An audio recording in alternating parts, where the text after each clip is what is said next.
So yan guys, meron naman tayong jelly Colray. Yan, nagpa-home service si sir. Yan ating customer. So yan guys, so may isang concern, gusto niya na palinisan ng kanyang throttle body. So binaklas ko na yan guys. Kung paano ko yung binaklas ay basic lang po yan guys kung paano. Ayan, so daming binaklas guys. Ayan, so ito yung linisan ko yung guys. Yan ang request ni sir, ng ating customer. Nalinisan natin throttle body assembly. Yan guys, oh. So marumi na yun guys sa carbon na.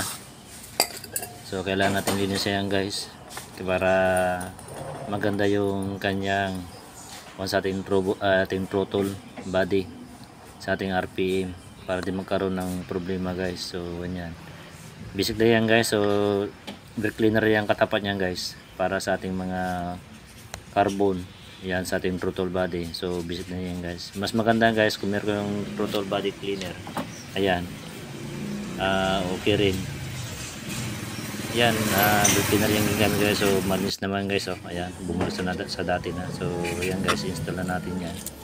So basic lang po yan guys, mga DIY natin ginamit yan guys kung paano magkabit yan sa ilalim. Ayan, so gamit natin ng tools. Ayan, higpitan na yan guys, ating tools. So basic lang po yan guys. So yan, sa ilalim yan guys, sa ilalim ako nagigpit yan guys. Ayan, so basic lamang po yan guys sa ating pagkakabit natin throttle body. Ayan, so naigpitan na yan guys. Ayan, so yan na guys, okay na siya. Ayan, so nakabit na ang ating throttle body assembly. Ayan, so kailangan natin tanggalin yung kanyang yan para sigurado tayo na meron siyang power.